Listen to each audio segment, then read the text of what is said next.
Okay, so basically what I did was I broke it down to three different periods, being the post-Civil War to the Industrial Revolution being the first one, from World War I to the Cold War, and then our final stage, the 3.0, the area of reform that we're currently in, which begins with the Kennedy to the G.W. Bush administration from the 1960s to our current state. When you look at these periods, and break it down by the economy and the demographics that were predominant in these periods for back to the post-Civil War. Significantly agrarian, and the demographics were made up of immigrants and farm families. While in the Industrial Revolution period, or in the World War I to the Cold War period, where the Industrial Revolution has been mainstreamed, agrarian society is no longer the dominant factor in the economy anymore, and you're looking at the demographics where you take into consideration, women's right to vote, the suffragettes to the greatest generation, where women become a part of society or an economic force in the society. And then when you look at the information economy that we're currently in this reform, whether it's science or finance or computer technology information, the information age, the information economy being predominant in this period, and also the demographics, where you're looking at three powerful generations that influenced this era, being baby boomers, Gen X, and then also the millennials, the children of the baby boomers.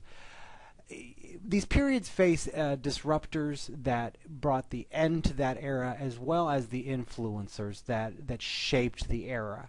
In the post-Civil War era, the disruptors, transportation, migration, and decentralization. Because of the development of the railroad, the country got smaller. People began migrating across the United States, and as they headed west, leaving behind or developing small communities that decentralized society to where no longer was it these urban centers, but itty-bitty teeny tiny towns that had one of each. It had one hospital, one church, one school system, one school in their school system, I should say. But then when you look at the World War I to the Cold War era, communication, mass communication, significantly disrupted the era. Was a disruptor in the area that helped transition to this new era. The end of isolationism, where the United States became a world power, the world power. Jim Crow was the law of the land, separate but equal. And then this era ended with the GI Bill, which has a major impact on the next era. But then also and so when you look at the disruptors in the reform period, computer science, suburbia, which suburbia being a result of that GI Bill, science being a result of the Cold War, the rush, the race, the arms race, as well as the race to the moon, and you're also civil rights, starting off this era where you do see the segregation end and integration begin, and then ending with the No Child Left Behind, which was brought in by the Bush administration, where accountability becomes a significant factor in education. The influencers then, because of these disruptors and because of the demographics in the economy, the influencers of education in the post-Civil War era, it was the basics, it was the skills. Once you learned the basics, reading, writing, and arithmetic, you got out age 12, age 13, and you went to work in the family farm or the family business, whether it was a mom and pop store or some other kind of, the horseshoe guy or whatever. As soon as you got the basics done, you were out. That was especially significant in the rural areas, and while in the urban areas you see a significant emphasis on assimilation.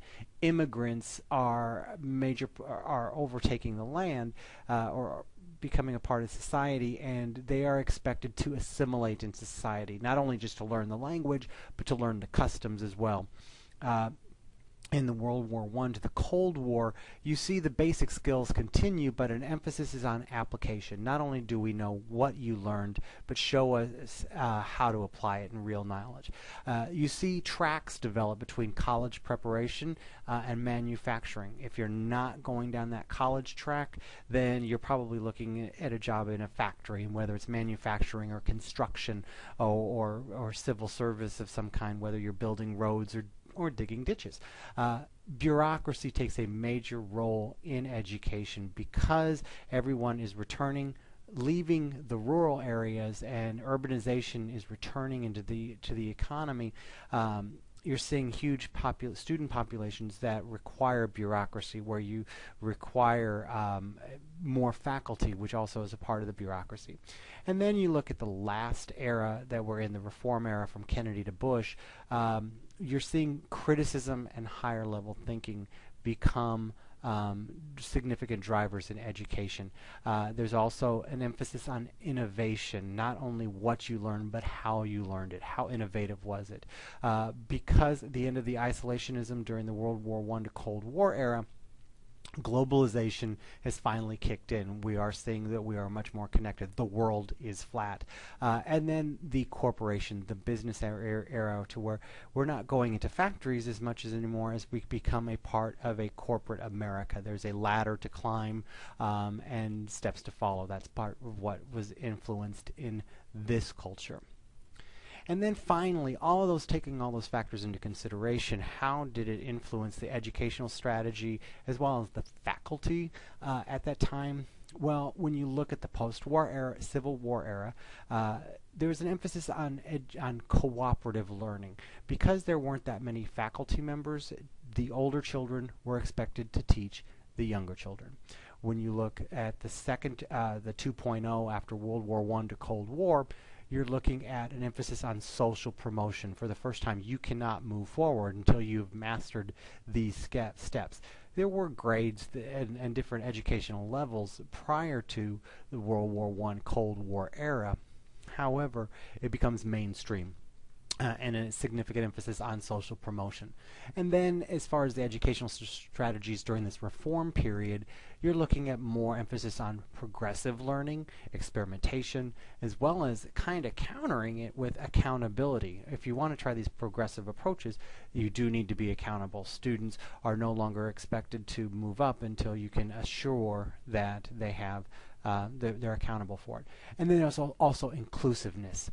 Not only is it civil rights based on race, but it's also much more inclusive for women, for girls to start playing sports and having equal access to all educational resources and going down any track that they want. Also, mainstreaming of handicapped children and special needs, and seeing that schools now are handicap accessible, and you're mainstreaming students with mental handicaps as well as physical handicaps, and mainstreaming them into the school. Significant impact on the culture of education during this reform period. And then the faculty, what talent and educational experience you're looking at during these periods. Well, post-Civil War, they were more task-oriented, and they were expected to be multi-content. Teach them the reading, teach them the writing, and then teach them the arithmetic, and then move on. These were not educated educators. They did have experience, and they did know how to master. They did have a mastery of the skills, but they did not go to college, and they did not learn education, and then they were not fluent in content and any kind of special content. Contrasting that to the Civil War, from World War I to the Cold War, where teachers then became content specialists. They went to college to master English or math or science or physical education or home economics. They were educated. They did become college graduates, but they focused on content-specific knowledge.